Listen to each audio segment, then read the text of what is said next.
Advocate हैं mister राजकुमार, उन्होंने वो पिटीशन लगाई हुई थी कि वोटर लिस्ट में बहुत जबरदस्त धांधली है। मैं उसका एक पेपर आप सबको दूंगा आज, ताकि आप अपने आप डिटेल में उसको एनालाइज कर सकें, उसके विषय में जान सकें कि हम जो कह रहे हैं वो एक एक शब्द हमारा सही है। और जिस तरह से फैसला किया गया है, फर्जी वोटें आज भी करोड़ों की संख्या में उस वोटर लिस्ट में हैं, और जो वोटें होनी चाहिए वो नहीं हैं। इस बात का कहीं कोई कॉलम नहीं है कि जो फर्जी वोटें हैं वो किस आधार पर हैं और उनको काटा गया है, नहीं काटा गया, उनको डिलीट किया गया, नहीं किया गया, ये कॉलम ही नहीं है। और इससे ज्यादा दुखद बात यह है कि जब इन सवालों का जवाब ही नहीं आया, उसके बावजूद भी जो सुप्रीम कोर्ट है उसने वो पिटीशन डिसमिस कर दी। इलेक्शन कमीशन अब जो इलेक्शन कराएगा उस इलेक्टोरल रोल में, वोटर लिस्ट में वो तमाम फर्जी वोटें शामिल होंगी, जिसके विषय में हमने बाकायदा इलेक्शन कमीशन का ही डाटा सुप्रीम कोर्ट में दिया है। मेरा मानना यह है कि हर वोटर का अधिकार है कि जिस डेट का एक कट ऑफ उन्होंने बताया गया है, 1/1/2024 तक जो भी व्यक्ति इस देश में 18 वर्ष या उससे ऊपर का है उसका वोटर लिस्ट में नाम होना चाहिए। करोड़ों लोगों की जो वोटें हैं वो डुप्लीकेट हैं, और करोड़ों लोगों की जो वोटें हैं वो है नहीं, और जिन लोगों की वोटें नहीं कटनी चाहिए उन लोगों की वोटें काट दी गई हैं। मेरा देश की जनता से यही आग्रह है कि इस बार ये जितने भी गड़बड़ी की जा रही है इलेक्शन कमीशन के द्वारा, जितने भी बेईमानी करी जा रही है, और free fair and transparent election को कराने से पूरी तरह से बचा जा रहा है, इस सब को रोकने के लिए केवल और केवल जनता को ही खड़ा होना पड़ेगा।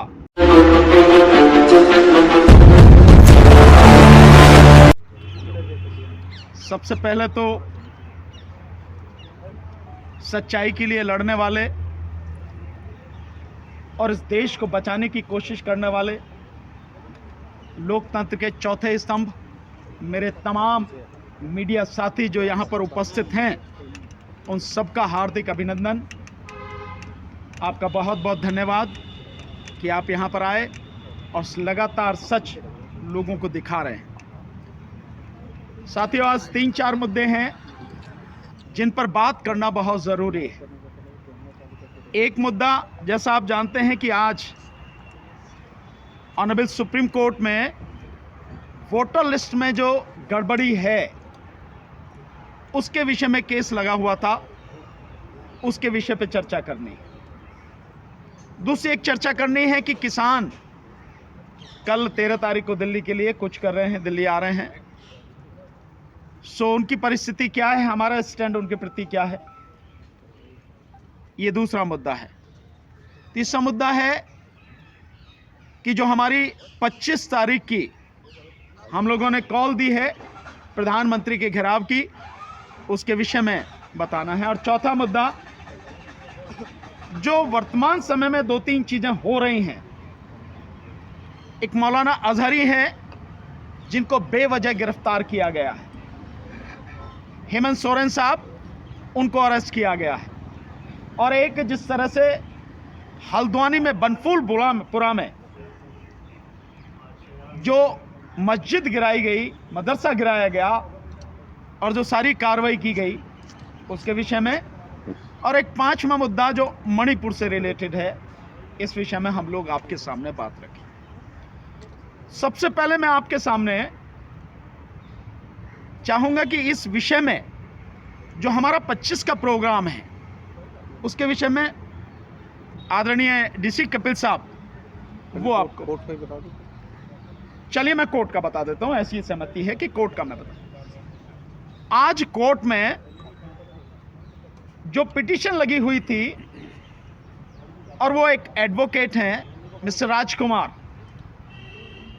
उन्होंने वो पिटीशन लगाई हुई थी कि वोटर लिस्ट में बहुत जबरदस्त धांधली है। मैं उसका एक पेपर आप सबको दूंगा आज, ताकि आप अपने आप डिटेल में उसको एनालाइज कर सकें, उसके विषय में जान सकें कि हम जो कह रहे हैं वो एक एक शब्द हमारा सही है। और जिस तरह से घपला किया गया है, फर्जी वोटें आज भी करोड़ों की संख्या में उस वोटर लिस्ट में हैं, और जो वोटें होनी चाहिए वो नहीं हैं। जितनी वोटें डिलीट की जानी चाहिए थी उससे कहीं ज्यादा डिलीट कर दी गई हैं।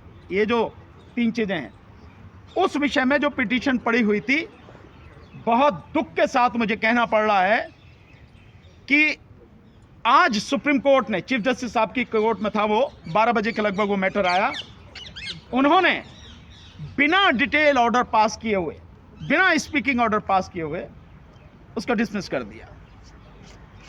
2 चीजें पीछे 5 तारीख को जब ये पिटीशन लगा हुआ था, 2 सवाल सुप्रीम कोर्ट ने पूछे थे इलेक्शन कमीशन ऑफ इंडिया से।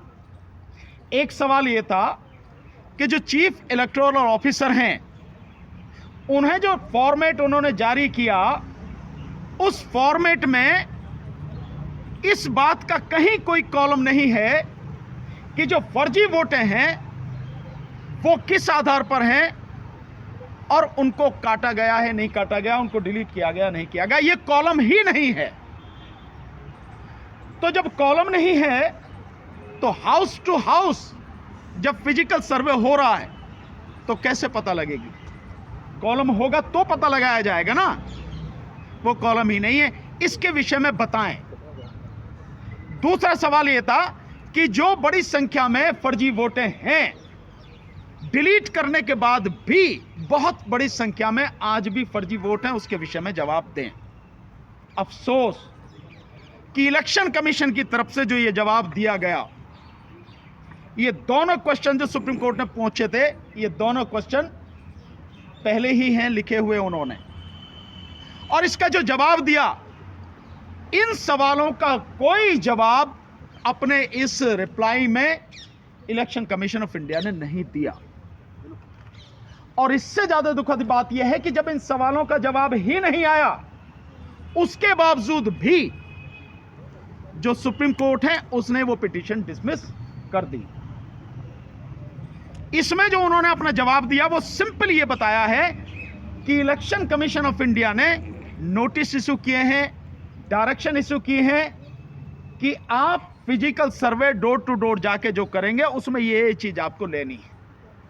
हमने जो अपने पिटीशन में कहा है, हमने ये कहा है कि जो आप, ये जो उन्होंने लिखा है, ये सब हमने पेपर लगा रखे। हमने कहा है कि इलेक्शन कमीशन ऑफ इंडिया ने डायरेक्शन तो इशू किए हैं, लेकिन उन डायरेक्शंस की कंप्लाई नहीं हुई, उनको इंप्लीमेंट नहीं किया गया। यहां तक कि वो जो उन्होंने लेटर दिया है, ये लेटर, ये जो चीफ इलेक्टोरल ऑफिसर हैं उत्तर प्रदेश का, हम दिखा रहे हैं, ये हमने बाकायदा लगाया हुआ है एज एनेक्चर। इसमें उन्होंने कहीं भी ये जो पैरा लिखा है, पैरा 4, उसमें जो जो चीजें लिखी हैं मैं बता रहा हूं। इस संबंध में मुझे ये कहना है कि बूथ लेवल अधिकारियों द्वारा मतदाताओं के दिनांक 21/7/2023 से 21/8/2023 तक घर घर भौतिक सत्यापन की कार्रवाई के दौरान 70 वर्ष से अधिक आयु के मतदाताओं, एक तो ये आ गया, दूसरा मृतक मतदाताओं, तीसरा निवास परिवर्तित किए गए मतदाताओं, और चौथा 18 से 19 आयु वर्ग के मतदाताओं के सत्यापन के बारे में निर्धारित प्रारूप पर सूचनाएं प्रत्येक सप्ताह बृहस्पतिवार को सायं 5 बजे तक भेजा। ये वो प्रारूप है जो इलेक्शन कमीशन ने भेजा है। इसमें कहीं भी ना तो जो मैंने पढ़ के सुनाया है, ना तो उसमें है कि जो बोगस वोटें हैं, जो डुप्लीकेट वोटें हैं, उनको काटने की बात इसमें नहीं कही गई, वो इंफॉर्मेशन नहीं मांगी गई, और ना ही इसके साथ में जो फॉर्मेट लगाया है, ना ही इसमें वो कहीं कॉलम है। तो जवाब इसका आना था, बताना इसके विषय में था, इसके विषय में कुछ नहीं बताया। और सुप्रीम कोर्ट ने केवल इलेक्शन कमीशन ने जो बात कही है उसको मान के इस पूरे जवाब को, जो जवाब आना था उसको छोड़ के, उसको भूल के पिटीशन डिसमिस कर दी। इसका मतलब यह है कि इलेक्शन कमीशन अब जो इलेक्शन कराएगा उस इलेक्टोरल रोल में, उस वोटर लिस्ट में वो तमाम फर्जी वोटें शामिल होंगी जिसके विषय में हमने बाकायदा इलेक्शन कमीशन का ही डाटा सुप्रीम कोर्ट में दिया है, जो आज भी सुप्रीम कोर्ट के रिकॉर्ड में है। और केवल यही बात नहीं है, जो इलेक्शन कमीशन ने भी अपना जवाब दिया है, यह जवाब उनका लगभग 500 पेज का है। उसकी एक ये कॉपी है कि समोटी और रखी है। इसमें जो पेज नंबर 505 है, ये पेज नंबर 505, इसमें भी घालमेल है। बाकायदा ये सारी चीजें रिकॉर्ड में है, लेकिन ऑनरेबल सुप्रीम कोर्ट ने किसी चीज को देखे बिना जो डिटेल ऑर्डर उसे पास करना चाहिए था, स्पीकिंग ऑर्डर पास करना चाहिए था, उसको पास किए बिना, सबको नजरअंदाज करते हुए इलेक्शन कमीशन ने जो कहा उस बात को मानते हुए पिटीशन को डिसमिस कर दिया। मेरा मानना यह है कि हर वोटर का अधिकार है कि जिस डेट का एक कट ऑफ उन्होंने बताया गया है, 1/1/2024 तक जो भी व्यक्ति इस देश में 18 वर्ष या उससे ऊपर का है, उसका वोटर लिस्ट में नाम होना चाहिए। यह संवैधानिक जिम्मेदारी अनुच्छेद 324 के तहत इलेक्शन कमीशन ऑफ इंडिया की है। और यह भी है उसकी जिम्मेदारी कि उसमें कोई फर्जी नाम नहीं होना चाहिए, डुप्लीकेट नाम नहीं होना चाहिए और किसी का नाम काटा नहीं जाना चाहिए। ये सारी चीजों को एक साइड में करके, उसमें डुप्लीकेट नाम भी हैं करोड़ों की संख्या में, जो मैं आपको लिस्ट दूंगा उसमें सारी चीजें आपको, कितने करोड़ उसमें डुप्लीकेट नाम है। नंबर 2, जितने वोट जितने काटे जाने चाहिए थे, काटे जाने का आधार क्या है कि जो डुप्लीकेट वोट हैं, एक तो वो आधार है, दूसरा जो लोग मर गए हैं वो आधार है, और तीसरा जो यहां से कहीं और चले गए हैं। ये 3 आधार हैं, लेकिन इन 3 आधार में एक को तो कंसीडर ही नहीं किया, डुप्लीकेट वोट जो कि त्यों है। इसके अलावा जिन लोगों को जो चले गए हैं, मर गए हैं, जितने वोट उनके कटने चाहिए थे उससे कहीं ज्यादा वोट काट दिए गए। जैसा हमने आपको डाटा दिखाया था कि बनारस में खुद प्रधानमंत्री के कॉन्स्टिट्यूंसी में 3200 के लगभग वोट काटे जाने थे, पर 55,000 वोट काट दिए गए। और तीसरी जो बात है, वो सबसे इंपॉर्टेंट बात, कि इलेक्शन कमीशन कहता है कि 18 से 19 साल के जो बच्चे हैं, जो वोटर हैं, उन वोटरों की संख्या जो सर्वे किया है उसके आधार पर आता है, जो औसत है वो 4%। वो भी कहता है जनसंख्या के आधार पर। लेकिन अगर हम इसको केवल वोटरों के आधार पर, मतदाताओं के आधार पर ले लेते हैं, जो इलेक्शन कमीशन आज की तारीख में कह रहा है 96 करोड़ से ज्यादा इसके वोटर हैं, उसके आधार पर भी कहें तो लगभग 4 करोड़ 18 से 19 साल के वोटर होने चाहिए, लेकिन हैं मात्र 1 करोड़ 30 लाख के लगभग। तो बाकी कहां गए? मतलब यह है कि 18 से 19 साल के जो बच्चे हैं, जो एलिजिबल हैं, आज की तारीख में तकरीबन 2.5 करोड़ से ज्यादा वो वोटर हैं नहीं, उनकी वोट है नहीं। ये इलेक्शन कमीशन की जिम्मेदारी है। और इसके लिए बाकायदा 3/3/2024-23 को सुप्रीम कोर्ट में एक पिटीशन फाइल हुई थी, जो एक केस डिसाइड हुआ। उसमें बाकायदा कहा गया कि किसी की भी वोट कटना नहीं चाहिए, क्योंकि यह उसका संवैधानिक अधिकार है। इस सब के बावजूद इस समय, जिस समय मैं आपसे बात कर रहा हूं, करोड़ों लोगों की जो वोटें हैं वो डुप्लीकेट हैं, और करोड़ों लोगों की जो वोटें हैं वो है नहीं। और जिन लोगों की वोटें नहीं कटनी चाहिए, उन लोगों की वोटें काट दी गई हैं। थोड़ा सा पीछे ले जाता हूं, 2019 के चुनाव के दौरान जो बात हुई थी, मैंने पहले डाटा बताया था। उस समय हैदराबाद के एक साथी, उन्होंने बड़ी खोज करी थी और उन्होंने बताया था कि 5 करोड़ मुसलमानों की और 6 करोड़ दलितों की वोट, एससी की वोट काटी गई हैं। वही सारी की सारी चीजें आज की तारीख में ज्यों की त्यों बरकरार हैं। अफसोस कि कोर्ट, जिसकी जिम्मेदारी है अपने संवैधानिक दायित्व को निभाते हुए कुछ भी गैर संवैधानिक काम ना हो, कोई भी कर रहा हो, उसको वो रोके। उस कोर्ट ने आज बिना डिटेल में जाए, बिना सारी चीज को देखे परखे, सारे एविडेंस जो हमने लगा रखे हैं, सारे आरटीआई से मंगाए हुए सबूत हैं, सारा इलेक्शन कमीशन का डाटा है, उसको देखे बिना मैटर यूं ही डिसाइड कर दिया और डिसमिस कर दिया। तो इसका मतलब यह है कि जो इलेक्शन हम बार बार कह रहे हैं, जो 2024 का इलेक्शन है, बाकायदा हमें नहीं पता कि क्या, किस वजह से ये सारी चीजें हो रही हैं, कौन इसके पीछे है, क्या कहानी हम नहीं जानते। लेकिन इलेक्शन निश्चित रूप से 2024 का फ्री, फेयर एंड ट्रांसपेरेंट नहीं होगा। इलेक्शन निश्चित रूप से होना यह चाहिए था कि जब तक ये इलेक्टोरल रोल पूरी तरह से ठीक ना हो जाए, पूरी तरह से करेक्ट ना हो जाए, इस पर रोक लगानी चाहिए थी, इलेक्शन को रोकना चाहिए था। वो ना रोक लगाई गई और ना ही इसको ठीक करने की कोई बात की गई। मैं आपको वो सारा डाटा उपलब्ध कराता हूं। ये जो चीजें हैं मेरे पास में, ये कॉपी मैं आपको सबको दूंगा। ये मेरे पास है, ये सारा सब कुछ जो संविधान बचाओ ट्रस्ट मिस्टर राजकुमार जी जिन्होंने है, ये पूरा डाटा मैं आपको दूंगा। इस डाटा में क्या है मैं आपको बता देता हूं।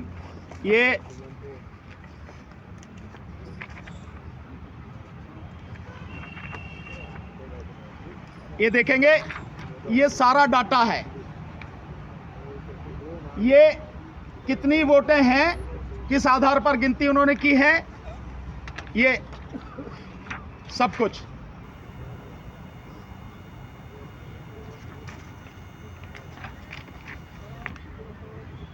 ये पूरा इलेक्शन कमीशन का डाटा है। ये वो है कि कितनी वोटें ज्यादा हैं और कितनी जो यूथ की हैं वो कम है।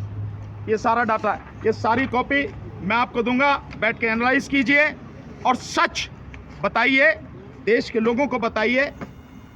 बहुत दुख के साथ मुझे कहना पड़ रहा है, संविधान की रक्षक अदालत, वहां से भी अगर न्याय लोगों को नहीं मिलेगा, वहां भी अगर लोगों की बात पूरी तरह से सुनी नहीं जाएगी, वहां भी जजमेंट सारी चीजों को देखकर नहीं दिया जाएगा, तो देश का व्यक्ति कहां जाएगा, देश का नागरिक कहां जाएगा, किसके पास जाके गुहार करेगा। इलेक्शन कमीशन जिस तरह से लगातार सरकार की गुलामी करते हुए इस देश में free, fair and transparent election कराने से बच रहा है, और इस गलत वोटर लिस्ट के माध्यम से और ईवीएम के माध्यम से जो चुनाव कराने पर तुला हुआ है, उसके खिलाफ अगर कोर्ट भी नहीं सुनेगी और सच को नहीं सुनेगी, तो नागरिक कहां जाएगा। हम इसीलिए कह रहे हैं, बार बार ये कह रहे हैं कि अब स्थिति वो हो गई है कि देश में जन आंदोलन के अलावा कोई रास्ता इस देश के नागरिकों के पास बचा नहीं है जो इस देश की परिस्थितियों को ठीक कर सके। सो मेरा देश की जनता से यही आग्रह है कि इस बार ये जितनी भी गड़बड़ी की जा रही है इलेक्शन कमीशन के द्वारा, जितनी भी बेईमानी करी जा रही है और free, fair and transparent election को कराने से पूरी तरह से बचा जा रहा है, इस सब को रोकने के लिए केवल और केवल जनता को ही खड़ा होना पड़ेगा। और मैं बार बार कह रहा हूं, अगर आज खड़े नहीं हुई देश की जनता, सो आपकी ना तो नस्लें बचेंगी ना आपकी फसलें बचेंगी। सब कुछ तबाही की तरफ जा रहा है, आप ही रोक सकते हैं। सो किसी भी हालत में मैं फिर कह रहा हूं, 2024 का चुनाव अगर ईवीएम से होता है, इसी वोटर लिस्ट के आधार पर होता है, जो होने के सारे रास्ते अब खुल गए हैं, इस इलेक्शन को होने नहीं देना है। बस मुझे इतना आपसे कहना है। अब मैं चाहूंगा इस विषय में हल्द्वानी का, ठीक, किसानों का बोलो।